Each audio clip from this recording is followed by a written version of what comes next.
तो चलिए शुरुआत करते हैं आज के अपने सबसे पहले क्वेश्चन के साथ। हमारा सबसे पहला क्वेश्चन है, बच्चे की वृद्धि यानी बच्चों की जो वृद्धि होती है वो मुख्यतः संबंधित है, किससे संबंधित है? ऑप्शन है सामाजिक विकास से, भावात्मक विकास से, नैतिक विकास से या फिर शारीरिक विकास से। फ्रेंड्स, इसमें जितने भी क्वेश्चन है ना वो आपके टीचिंग एग्ज़ाम्स के लिए बहुत ज़रूरी है, चाहे आप सीटेट, यूपीटेट या फिर किसी भी स्टेट की तैयारी कर रहे हो, ठीक है। तो इसमें इन्होंने पूछा है बच्चे की वृद्धि, विकास नहीं पूछा है, वृद्धि पूछा है। तो ये जो वृद्धि है वो स्वाभाविक विकास है, ठीक है। व्यक्ति के स्वाभाविक विकास को हम क्या कहते हैं? वृद्धि कहते हैं। और जो व्यक्ति की वृद्धि है वो माँ के गर्भ से ही शुरू हो जाती है, ठीक है।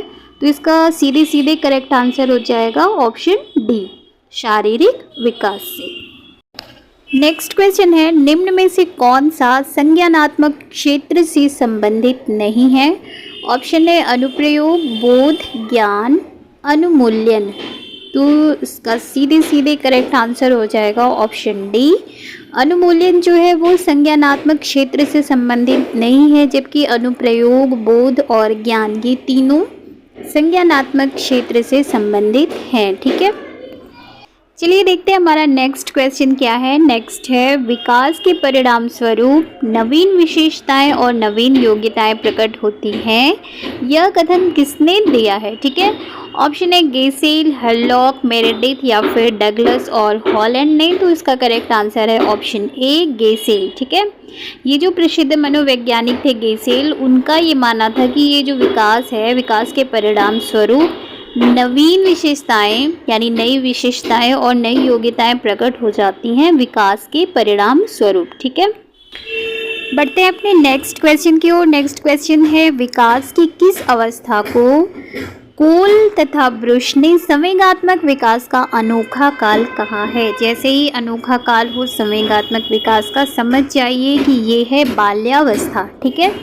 तो इसका करेक्ट आंसर हो जाएगा ऑप्शन ए, बाल्यावस्था। विकास की जो बाल्यावस्था की अवस्था है उसे कोल तथा ब्रुश ने संवेगात्मक विकास का अनोखा काल कहा है। सच में बाल्यावस्था अनोखा काल ही होता है। नेक्स्ट क्वेश्चन है, अधिगम, अनुभव और प्रशिक्षण के परिणाम स्वरूप व्यवहार में परिवर्तन है, यह कथन किनके द्वारा दिया गया है?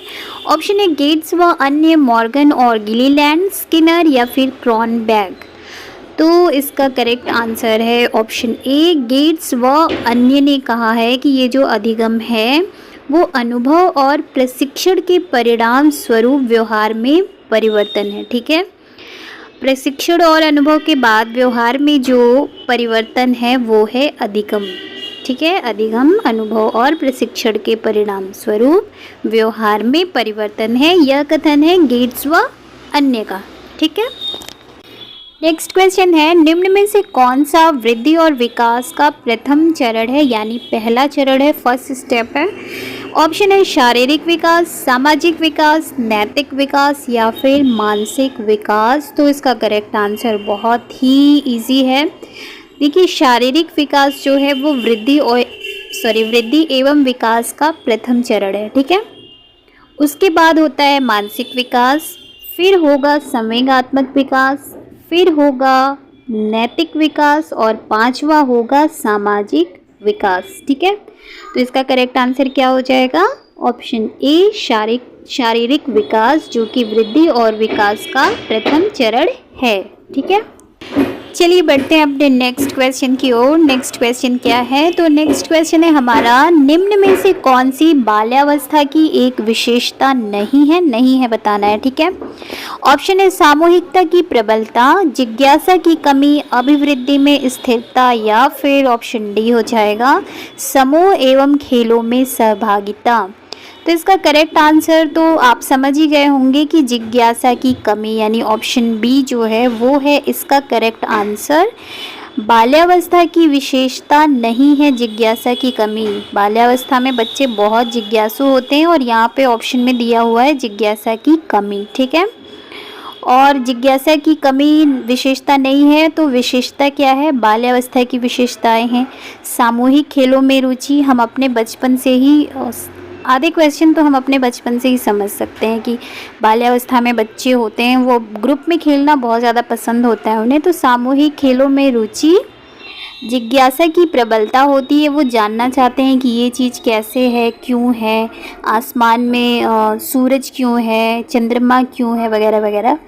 और इसके साथ ही रचनात्मक कार्यों में आनंद आता है उनको, मानसिक योग्यताओं में वृद्धि होती है।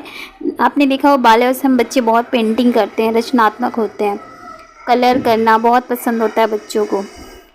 मानसिक योग्यताओं में वृद्धि होती है, आत्मनिर्भरता की भावना आती है। छोटा सा एग्जाम्पल, बच्चे स्कूल जाते हैं ना, अपना बैग में बुक्स वगैरह रखने लगते हैं, आत्मनिर्भर बनने की प्रक्रिया जो है वो शुरू हो जाती है। और अभिवृद्धि में अस्थिरता। ठीक है, नेक्स्ट क्वेश्चन है, निम्न में से कौन सा शिक्षण का स्तर नहीं है? ठीक है, नहीं है बताना है।